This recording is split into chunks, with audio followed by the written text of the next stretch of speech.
नमस्कार दोस्तों, जोशी विनोद की बातें चैनल में आपका स्वागत है। आज एक ख़ास खबर लेके आया हूँ। वैसे खबरें तो दो हो गई है, बॉलीवुड की बातें करेंगे। बॉलीवुड मुझे बहुत अच्छा लगता है, एक्टिंग, अभिनय, जिसमें सारी चीज़ें आ जाती है।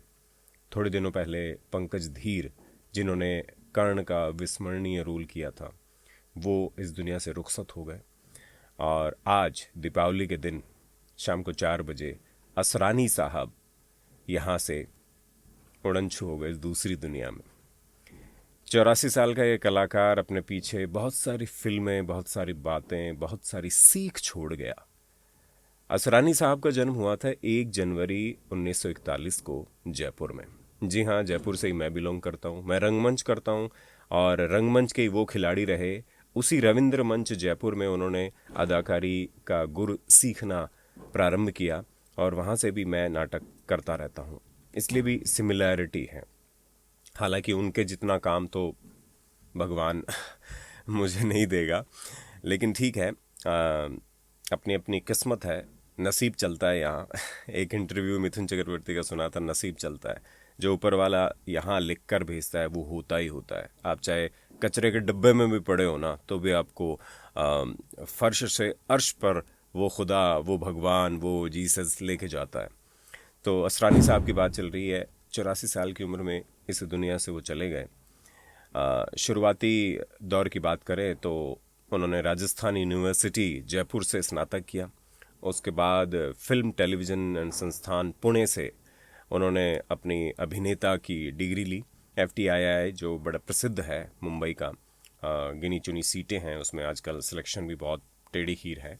वहाँ जो निकलते हैं वो क्रीम ही निकलते हैं।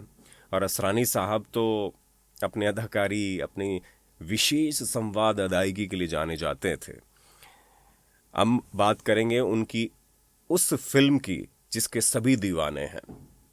हम अंग्रेजों के जमाने के जेलर हैं, आधे इधर जाओ, आधे उधर जाओ और बाकी मेरे पीछे आओ। ये किरदार इन्होंने अमर बना दिया। कोई कोई किरदार होते हैं ना जो अमर बन जाते हैं, स्पेशल एक डायलॉग की वजह से हमें याद रह जाते हैं, हमारे जहन में बस जाते हैं। वैसे ही डायलॉग था कि हम अंग्रेजों के जमाने के जेलर हैं।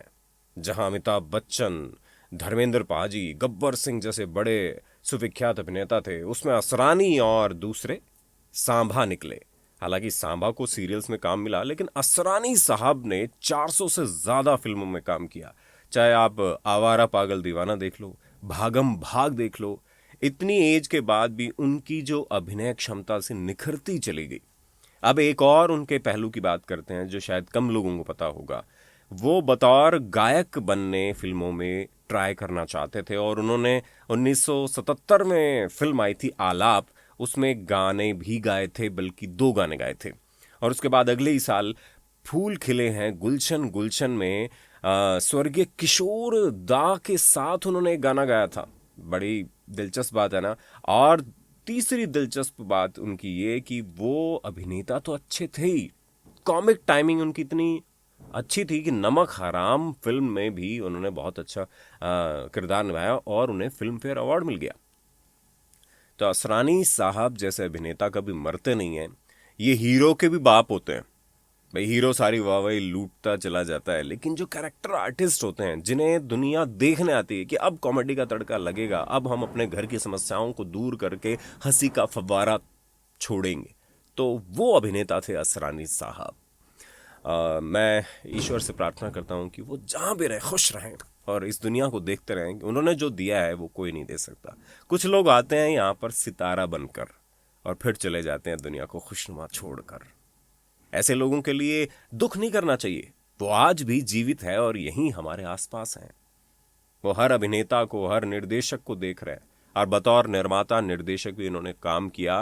फिल्म थी, मैं बताऊं आपको, गुजराती एक फिल्म थी, आमदाबाद नो रिक्शा वालो। ये इन्होंने एक फिल्म बनाई थी गुजराती भाषा में, निर्देशन का कार्य किया था। और भी हिंदी फिल्में, उड़ान, दिल ही तो है और चला मुरारी हीरो बनने।